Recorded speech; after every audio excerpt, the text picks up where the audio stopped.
Dear student, today I am discuss about +1 biology, cell biology, +1 medical science part 2. In this topic, in this lecture, we are cover about cell membrane and transport through the plasma membranes. हम ये study करेंगे। तो हम लिखते हैं cell membranes. Cell membrane को हम plasma membrane, प्लाज्मोलेमा के नाम से भी जानते हैं। And I am discuss about according to the PDF file that is provided in last lecture. Okay, and the cell membrane बोल सकते हैं, इसको हम बोलते हैं प्लाज्मा मेम्ब्रेन और इसको हम बोलते हैं प्लाज्मोलेमा के नाम से भी जानते हैं। प्लाज्मोलेमा के नाम से भी जानते हैं, डबल एम है, प्लाज्मोलेमा के नाम से भी जानते हैं। तो सेल मेम्ब्रेन क्या होती है, इसके हम पहले पॉइंट आपसे डिस्कस करते हैं। जितने भी लिविंग ऑर्गेनिजम्स होते हैं, जैसे कि आपका प्लांट सेल है, एनिमल सेल है, उनके बाहर एक पतली सी एक झिल्ली होती है जिसको हम बोलते हैं सेल मेम्ब्रेन, प्लाज्मा मेम्ब्रेन्स। ठीक है, इसी प्लाज्मा मेम्ब्रेन को हम SPM के नाम से जानते हैं, क्योंकि इसमें स्पेसिफिक मटेरियल एंट्री करता है और एग्जिट करता है, वहाँ से बाहर निकलता है, एक्सचेंज होता है मटेरियल का, अंदर आता है ग्लूकोज, अंदर आता है अमीनो एसिड, कुछ बाहर जाता है। इसकी मेम्ब्रेन में पोर पाए जाते हैं। SPM जो है, ये SPM के बारे में मैंने जो बताया है, इसे बोलते हैं प्लाज्मा मेम्ब्रेन को SPM। तीसरा पॉइंट यहाँ पर यह आएगा स्टूडेंट कि SPM की जो स्ट्रक्चर है वो किसने दी थी। एक साइंटिस्ट है कि सिंगुलर और निकोलसन ने 1972 के अंदर एक मॉडल दिया था। उस मॉडल से प्लाज्मा मेम्ब्रेन की स्ट्रक्चर के बारे में हमें पता चलता है कि प्लाज्मा मेम्ब्रेन के अंदर लिपिड, प्रोटीन और कार्बोहाइड्रेट पाया जाता है, और उस मॉडल का नाम था फ्लूइड मॉजिक मॉडल्स। ये सिंगुलर और निकोलसन ने दिया था।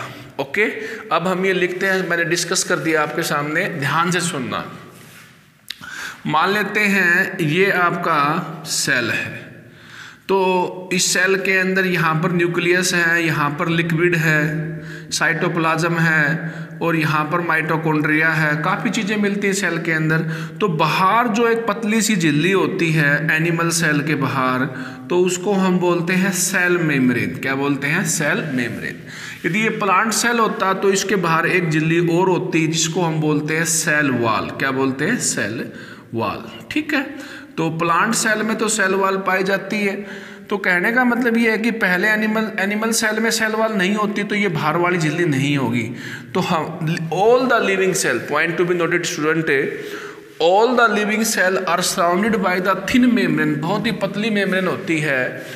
Thin membrane is called cell membranes. देखिए क्या बता रखा है, ऑल द लिविंग ऑर्गेनिजम्स भी कह सकते हैं, ऑल द लिविंग सेल भी हम कह सकते हैं। All the living cell are surrounded by a thin membrane, सभी के बाहर एक पतली सी झिल्ली होती है, उसे हम all the living cell are surrounded by the thin membrane known as a thin membrane को बोलते हैं हम सेल मेम्ब्रेन। क्या बोलते हैं? Cell membrane. इसे हम सेल मेम्ब्रेन के नाम से जानते हैं। कह दिया मैंने कि लिविंग सेल के बाहर एक पतली सी झिल्ली पाई जाती है, उसे हम सेल मेम्ब्रेन के नाम से जानते हैं। अभी इसका ही दूसरा नाम बता दिया, it is called as a SPM। इसे हम SPM के नाम से जानते हैं। सेलेक्टिव परमिएबल मेम्ब्रेन्स, इसे हम सेलेक्टिव, कुछ सब्सटेंस जो होते हैं सेल के अंदर आते हैं, सिलेक्टेड सब्सटेंस, बड़े मॉलिक्यूल्स नहीं आते। ठीक है, तो जैसे ग्लूकोज आ गया, अमीनो एसिड आ गया, तो ये मॉलिक्यूल्स अंदर आते हैं। इसे हम SPM के नाम से भी जानते हैं। सेल मेम्ब्रेन को SPM के नाम से जानते हैं। क्यों? ये अलाउ करती है स्पेसिफिक मटेरियल्स को। It allow the specific specific molecules को एंट्री करती, स्पेसिफिक सब्सटेंस जो होते हैं उनकी एंट्री करवाती है। स्पेसिफिक सब्सटेंस में आप यहाँ पर ग्लूकोज ले लीजिए, ग्लूकोज, आयन ले लीजिए, सोडियम पोटासियम आयन, सी मिनरल आयन होते हैं। टू एंट्री उनकी एंट्री करवाती है and exist out of the cell, उसको सेल से बाहर निकलता है सेल से। यानी कि एसपीएम का मतलब जो आपकी सेल मेम्ब्रेन है, जो आपकी ये सेल मेम्ब्रेन है, मैं इसका माइक्रोस्कोपिक स्ट्रक्चर बनाता हूँ, जो आपकी ये सेल मेम्ब्रेन है, तो ये सेल मेम्ब्रेन के अंदर पोर पाए जाते हैं। क्या पाए जाते हैं? पोर। इसके अंदर पोर पाए जाते हैं, छिद्र पाए जाते हैं। जैसे ये आपकी सेल मेम्ब्रेन बन गई तो यहाँ पर छिद्र है, तो कुछ मटेरियल अंदर आएगा, कुछ बाहर आएगा। ठीक है, कुछ मटेरियल अंदर आएगा, ये सेल मेम्ब्रेन है, और यहाँ पर आपका साइटोप्लाज्म माइटोकॉन्ड्रिया है, कुछ मटेरियल अंदर आएगा, कुछ बाहर जाएगा। It allowed the specific substance to enter and exit out of the cell, so it is known as SPM. इसके अंदर मतलब पोर पाए जाते हैं, इसीलिए सब्सटेंस इसके अंदर इंटर करता है और बाहर जाता है। Point to be noted student. अगला पॉइंट ये है, जो आपका एसपीएम का जो स्ट्रक्चर है, structure of A plasma membrane, जो प्लाज्मा मेम्ब्रेन का जो स्ट्रक्चर है वो किसने दिया था, कौन सा मॉडल जो है वो फेमस है? तो प्लाज्मा मॉडल का जो स्ट्रक्चर है वो 1972 के अंदर सिंगलर और निकोलसन ने दिया था। सिंगलर और निकोलसन ने दिया था 1972 के अंदर, ये मॉडल दिया गया था, और इस मॉडल का नाम था फ्लूइड मोजिक मॉडल।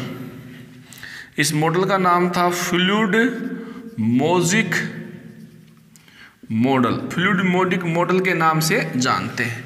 तो उन्होंने ये बताया कि जो आपकी प्लाज्मा मेम्ब्रेन है उसके अंदर एक लिपिड की लेयर तो ये होगी, ये उसका हेड है, ये टेल है, ये हेड है और ये टेल है, हेड टेल। ओके, लिपिड की बाई लेयर पाई जाती है, ये हमारी लिपिड है बेटा, लिपिड की बाई लेयर है, बाई लेयर, दो लेयर है, एक लिपिड की लेयर है।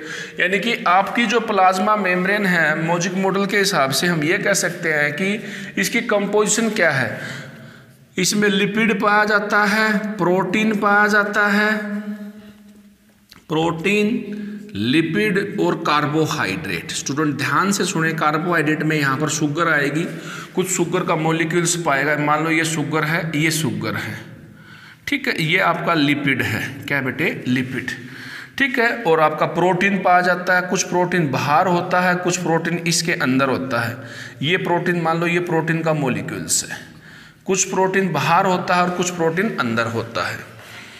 तो प्लाज्मा मेम्ब्रेन जो है it is made up of a lipid, protein and carbohydrate. Lipid पाया जाता है, स्टूडेंट ध्यान से सुने, लिपिड पाया जाता है। लिपिड की दो लेयर होती हैं, बाई लेयर, क्या बताया मैंने, बाई लेयर। ये लिपिड का मॉलिक्यूल्स है, ये उस मॉलिक्यूल्स का हेड है, ये उस मॉलिक्यूल्स का आपका टेल है। हम कह सकते हैं ये पोलर पार्ट है, क्या बेटे, पोलर पार्ट है। और नीचे वाला कौन सा पार्ट है आपका, नॉन पोलर पार्ट। एक आपका पोलर हेड है और दूसरा आपका क्या है, नॉन पोलर हेड है।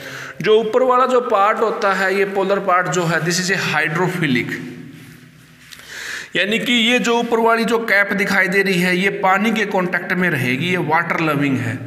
आप भी सोच सकते हो बेटा, सेल के बाहर जो है वाटर ही पाया जाता है, तो ये जो पार्ट है ऊपर वाला हेड वाला, ये हाइड्रोफिलिक पार्ट है। और ये नीचे वाला जो पार्ट है ये आपका हाइड्रोफोबिक पार्ट है, हाइड्रोफिलिक और हाइड्रोफोबिक। ओके, हाइड्रोफिलिक और हाइड्रोफोबिक पार्ट है। ध्यान से देखिए, इसको लर्न करें, ओके, लर्न करें इसको। तो मैंने आपको बता दिया कि जो बाहर जो पानी के कांटेक्ट में जो पार्ट रहता है, this is a structure of a cell membrane, plasma membrane. बाहर वाला पार्ट हाइड्रोफिलिक है, ये अंदर वाला पार्ट हाइड्रोफोबिक है, ठीक है। कुछ प्रोटीन जो होता है अंदर धसा हुआ होता है, कुछ प्रोटीन इसकी सरफेस के ऊपर पाया जाता है। प्रोटीन भी दो प्रकार का होता है यहाँ पर, ओके। कार्बोहाइड्रेट के में हम यहाँ पर इसमें शुगर मॉलिक्यूल्स पाया जाता है। मॉडल की का क्या नाम है? Fluid mosaic models. कहने का मतलब बेटा इसमें ये भी है, इस मॉडल के अनुसार है, जो आपका प्रोटीन जो है वो डूबा हुआ रहता है लिपिड के अंदर। लिपिड का कॉन्टैक्ट ज़्यादा है, लिपिड की बाइलेयर है, यानी कि प्रोटीन जो है वो लिपिड के अंदर, लिपिड का सागर है। यहाँ पर हम कह सकते हैं कि प्रोटीन जो है in the sea of a lipid, in the sea of a lipid, protein का जो टुकड़ा है वो कहाँ पाया जाता है? In the sea of a lipid, सागर है लिपिड का, उसमें प्रोटीन्स का मॉलिक्यूल्स पाया जाता है according to this model, according to this models, okay. यहाँ पर हम कह सकते हैं कि प्रोटीन्स मॉलिक्यूल जो है in the sea of a lipids, ठीक है। कौन सा लिपिड पाया जाता है यहाँ पर? A lipid contact of a membrane is mainly consist of a phosphoglycerides. जो लिपिड पाया जाता है, पॉइंट टू बी नोटेड, वो सेल मेम्ब्रेन के अंदर होता है फॉस्फोग्लिसराइड्स। बहुत इंपॉर्टेंट क्वेश्चन है बेटा, फॉस्फोग्लिसराइड नामक लिपिड मॉलिक्यूल से पाया जाता है, ओके। फॉस्फोग्लिसराइड नामक प्रोटीन, इसमें लिपिड मॉलिक्यूल्स पाया जाता है। अब हमारी बॉडी के अंदर अलग अलग सेल हैं, आरबीसी भी है, नर्व सेल भी है, उनके पास मेम्ब्रेन है या सेल मेम्ब्रेन है।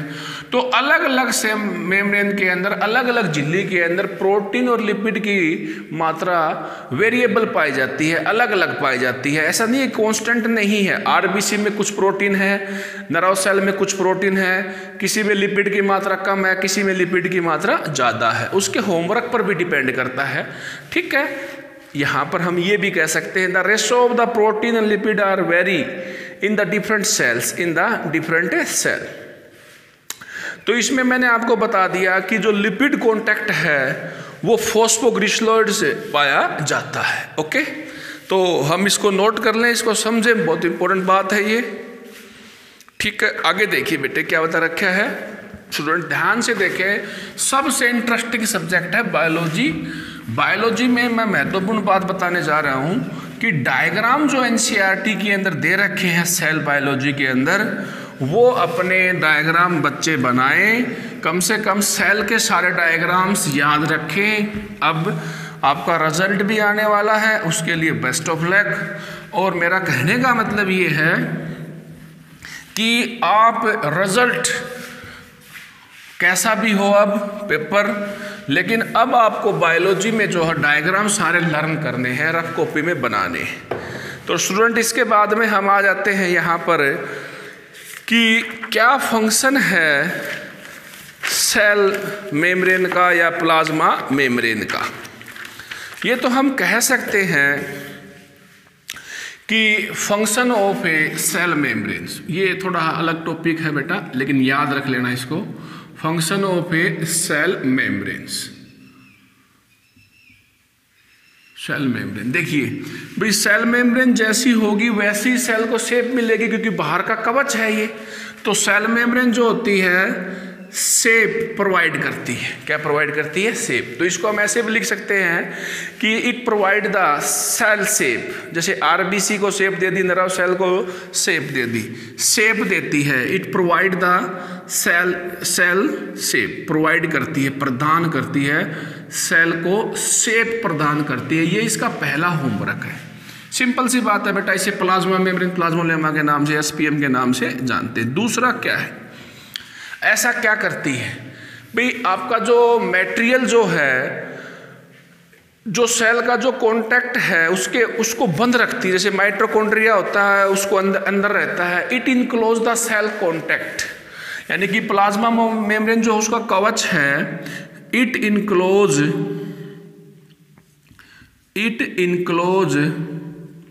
The cell contents. जो सेल कंटेंट जो है उसको, अंदर का जो मटेरियल है उसको बंद करके रखती है। It allow the transport of a substance into and out of the cell, so it is called SPM. बिल्कुल ठीक है। तीसरा पॉइंट क्या करती है? Transport of a substance. ये मैंने बताया था, ट्रांसपोर्ट ऑफ ए सब्सटेंस। ठीक है, इसीलिए इसको हम बोलते हैं SPM, यानी कि सेल को शेप देती है। RBC की अलग शेप है, नर्व सेल की अलग शेप है, बोन सेल की अलग शेप है, ठीक है, नर्व सेल की अलग शेप है। ये सेल के जो कंटेंट है उनको अंदर रखती है, बाहर नहीं निकलने देती, बाहर पानी के कांटेक्ट में नहीं आने देती, वो बाहर आते ही सेल डेड हो जाएगा। Transport of a substance SPM का काम करती है। और दूसरा हम यहाँ पर फोर्थ पॉइंट बता सकते हैं कि transport of a small molecules, transport of a small molecules जैसे glucose, amino acid, water, mineral ion, तो वो तो इसी में आ जाएगा कि SPM भी बोलते हैं। Transport of a small molecules जैसे ग्लूकोज का ट्रांसपोर्ट कर दिया, अमीनो एसिड का ट्रांसपोर्ट कर दिया, सिंपल सी बात है। और मिनरल आयन, मिनरल आयन के अंदर सोडियम पोटासियम पंप का डिस्कशन होगा, N पॉजिटिव, K पॉजिटिव, ठीक है, यहाँ पर हम कह सकते हैं वाटर का, मिनरल का। ओके, तो ये मैंने आपको बता दिया फंक्शन क्या है सेल मेम्ब्रेन के। इसके बाद में हम यहाँ पर कैसे सेल ट्रांसपोर्ट होता है उसके बारे में हम अध्ययन करेंगे। सेल ट्रांसपोर्ट जो आपका टॉपिक है, transport through the plasma membranes, ये तो आपको पता लग गया ट्रांसपोर्ट होता है। ये मैंने बता दिया कि ट्रांसपोर्ट सेल मेम्ब्रेन में इसलिए होता है क्योंकि पोर पाए जाते हैं, उसमें SPM होती है ये। तो कौन कौन सा ट्रांसपोर्ट होता है उस बात को नोट कर लीजिए। एक होता है एक्टिव ट्रांसपोर्ट, दूसरा होता है पैसिव ट्रांसपोर्ट, नोट कीजिए। एक होता है बेटा एक्टिव ट्रांसपोर्ट, दूसरा होता है पैसिव ट्रांसपोर्ट, जो आपके नोट्स के अंदर परमिटिव लिख रखा है। एक्टिव ट्रांसपोर्ट का एग्जाम्पल है sodium potassium pump. Passive transport का एग्जाम्पल है डिफ्यूजन, डिफ्यूजन एक प्रोसेस है जिससे ट्रांसपोर्ट होता है, ऑस्मोसिस, ये दो एग्जाम्पल है। Point to be noted dear student, active transport क्या होता है, इसका एग्जाम्पल क्या है, sodium potassium pump. Passive transport क्या है, यहाँ पर डिफ्यूजन में पाया जाता है और ऑस्मोसिस में पाया जाता है, सिंपल सी बात है। एक्टिव ट्रांसपोर्ट का मैं यदि बात लिखता हूँ तो एक्टिव ट्रांसपोर्ट के अंदर कोई भी सब्सटेंस जाता है तो उसको एनर्जी की आवश्यकता होती है, वो अपने आप नहीं जाता, उसको जो आपका एनर्जी का कंजप्शन होता है, एक्सपेंडिचर होता है। भी सेल के अंदर भी जाएगा मटेरियल, सेल के बाहर भी आएगा, तो अंदर बाहर का ट्रांसपोर्ट यदि एनर्जी की सहायता से होता है तो एक्टिव ट्रांसपोर्ट, यदि एनर्जी की सहायता से नहीं होता तो पैसिव ट्रांसपोर्ट। ओके, यदि एनर्जी का इन्वेस्टमेंट है तो यहाँ पर एक्टिव ट्रांसपोर्ट, तो हम यहाँ पर ये लिख सकते हैं required the energy in the form of A ATP, required the energy in the form of A ATP। इसको एनर्जी का कंजप्शन चाहिए, required the energy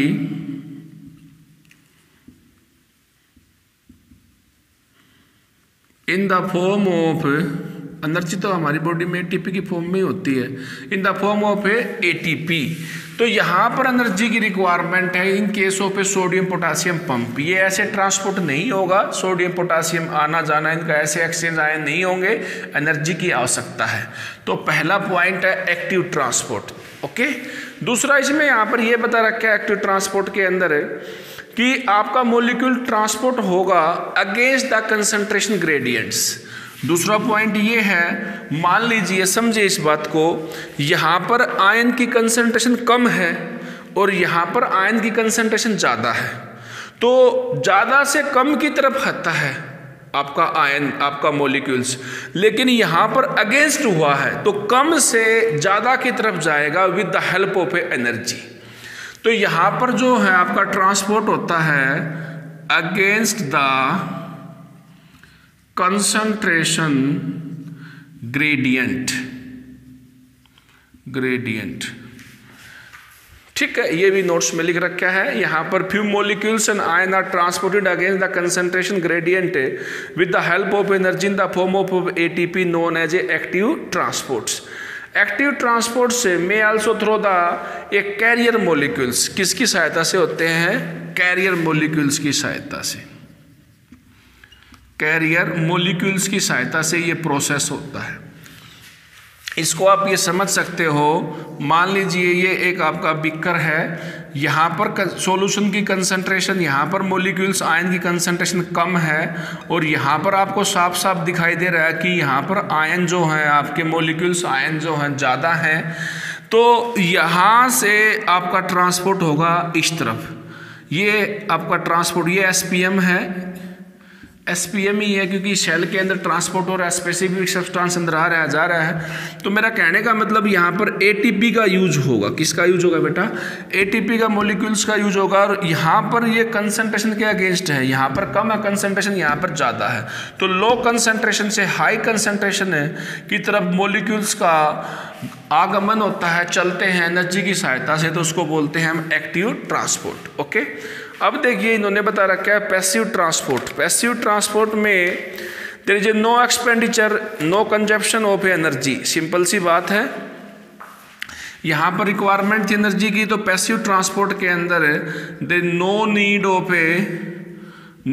of ATP, ATP for transport, ATP for transport के लिए यहाँ पर ATP की आवश्यकता नहीं है। पैसिव ट्रांसपोर्ट की बात कर रहे हैं हम, जैसे डिफ्यूजन आपकी बॉडी के अंदर होता है, ओस्मोसिस आपकी बॉडी के अंदर होती है। ये प्रोसेस है, बायोलॉजिकल प्रोसेस है, ये आपको बताएंगे कहाँ कौन सा कहाँ का यूज होता है। इसमें बता रखा है कि ये होता है along the concentration gradient, along the concentration gradient. समझिए, यहाँ पर कंसंट्रेशन ज़्यादा है, यहाँ पर कंसंट्रेशन कम है, तो यहाँ से मॉलिक्यूल्स अपने आप चले जाएंगे, कोई एनर्जी की आवश्यकता नहीं है। डिफ्यूजन है, हम डिफ्यूजन को ऐसे भी समझ सकते हैं, जैसे कोई स्टूडेंट जो है परफ्यूम लगा के आता है तो वहाँ पर कंसंट्रेशन ज़्यादा है। अगरबत्ती लगाते हैं तो मंदिर में अगरबत्ती लगाते हैं तो वहाँ पर स्मेल ज़्यादा, और कुछ समय के बाद पूरे मंदिर के अंदर, घर के अंदर फैल जाती है वो स्मेल, वहाँ पर कंसंट्रेशन ज़्यादा है। हाई कंसंट्रेशन से लो कंसंट्रेशन की तरफ है किसी सब्सटेंस का फैलना आपका डिफ्यूजन कहलाता है। Okay, separating and mixing of one substance into the another substance. ठीक है, यानी कि एक सब्सटेंस दूसरे सब्सटेंस के अंदर मिल जाता है, घुल जाता है और फैल जाता है, उसे हम डिफ्यूजन बोलते हैं। क्या बोलते हैं? डिफ्यूजन। परफ्यूम जैसे कोई बच्चा लगा के आता है तो पूरी क्लास में खुशबू हो जाती है और डिफ्यूजन हुआ है। अगरबत्ती लगाते हैं मंदिर में, स्मेल फैल हो जाती है, डिफ्यूजन हुआ है। पानी के अंदर यदि हम कुछ डाल देते हैं, इंक डाल देते हैं, पानी जो आपका पूरा का पूरा ब्लू हो जाता है, तो वो डिफ्यूजन है। ये सिंपल बातें हैं। बॉडी के अंदर भी होता है diffusion for the absorption of A glucose. कहाँ होता है? For the absorption of A glucose, ये डिफ्यूजन प्रोसेस से होता है। ग्लूकोज जो आपकी बॉडी में एब्जॉर्ब होती है वो डिफ्यूजन प्रोसेस से एब्जॉर्ब होती है। Absorption of A glucose. अब ओस्मोसिस और डिफ्यूजन में क्या डिफरेंस है? देखिए, ओस्मोसिस और डिफ्यूजन के अंदर क्या डिफरेंस है। यहां पर कंसंट्रेशन ज़्यादा है किसी भी सब्सटेंस की, यहां पर कम है। ओके, यहां पर कंसंट्रेशन कम है, तो यहां पर बीच में लगा दी हमने एसपीएम। क्या लगा दी बेटा? एसपीएम। तो एसपीएम की सहायता से जो भी आपका सब्सटेंस है वो आपका हाई कंसंट्रेशन से लो कंसंट्रेशन की तरफ चलेगा। यहाँ पर हाई कंसंट्रेशन है, यहाँ पर लो कंसंट्रेशन है, तो इससे इसकी तरफ चलेगा। यहाँ पर भी हाई से लो चलेगा, यहाँ पर भी हाई से लो चलेगा, लेकिन यहाँ पर हाई से लो चलेगा तो एसपीएम के माध्यम से चलेगा, तो इसको हम बोलते हैं ओस्मोसिस। क्या बोलते हैं? ओस्मोसिस। ओके, एक्टिव ट्रांसपोर्ट आपकी बॉडी के अंदर होता है, सेल के अंदर होता है। ओके, डिफ्यूजन का मैंने एग्जाम्पल बता दिया काफ़ी है, और ओस्मोसिस मैंने आपको अभी बताया है कि एसपीएम के माध्यम से होता है। ये इसमें आपका वाटर का ट्रांसपोर्ट होता है। Point to be noted student, solute नहीं ट्रांसपोर्ट होता। The passage of a water from the high concentration to low concentration through the with the help of a SPM, with the help of a SPM. Water transport है, water transport है भाई, note कीजिए इस बात को। यदि आप solution बना रहे हैं तो उसमें सोल्यूट भी होता है। चीनी का ट्रांसपोर्ट नहीं होगा, नमक का ट्रांसपोर्ट नहीं होगा, वो बड़े मॉलिक्यूल्स हैं, वो बड़े मॉलिक्यूल्स हैं। ओस्मोसिस के अंदर वाटर का ट्रांसपोर्ट होगा। The passage of a water from the high concentration to low concentration with the help of a SPM known as a osmosis, known as a osmosis. Osmosis हम कह सकते हैं diffusion हमने बता दिया। तो अकॉर्डिंग टू नोट्स मैंने आपको एक एक पॉइंट क्लियर करवा दिया। यहाँ पर एक बार ध्यान से सुने आप, क्या लिख रखा है, passive transport. A many molecules can across without requirement of energy. कुछ मॉलिक्यूल सेल के अंदर अपने आप आते रहते हैं, जाते रहते हैं, तो उसमें कोई एनर्जी की आवश्यकता है ही नहीं, तो पैसिव ट्रांसपोर्ट हो गया। कुछ न्यूट्रल मॉलिक्यूल्स अपने आप जाते रहते हैं सिंपल डिफ्यूजन से, from the concentration of a high region to a low concentration, ये भी आपका सिंपल है। यदि आपका डिफ्यूजन जो है, ट्रांसपोर्ट जो है, आपका डिफ्यूजन प्रोसेस एसपीएम की सहायता से होता है, तो उसे हम ऑस्मोसिस कहते हैं। क्या कहते हैं? ऑस्मोसिस। यहाँ पर एसपीएम की आवश्यकता है, यहाँ पर एसपीएम की आवश्यकता नहीं है। दोनों प्रोसेस हाई कंसंट्रेशन से लो कंसंट्रेशन की तरफ जाते हैं। कोई भी सब्सटेंस का मूवमेंट होता है, नोट कीजिए, बड़े मॉलिक्यूल्स नहीं निकल सकते। ओके, तो हमने ये बता दिया आपको, ट्रांसपोर्ट सिस्टम बता दिया। अगले लेक्चर के अंदर हम साइटोप्लाज्म के बारे में पढ़ेंगे और सेल ऑर्गेनल्स में हम यहाँ पर एंडोमेम्ब्रेन सिस्टम के बारे में पढ़ेंगे, जिसमें एंडोप्लाज्मिक रेक्टिकुलम की स्टडी करेंगे। धीरे धीरे स्टडी को आगे बढ़ाएंगे, जैसे आपका रिजल्ट आता है थोड़ा फास्ट कर देंगे। तो ये मैंने समझा दिया, नोट्स पीडीएफ फाइल से बनाएं, क्या ऑस्मोसिस है, क्या प्लाज्मा मेम्ब्रेन है। Okay, thank you very much.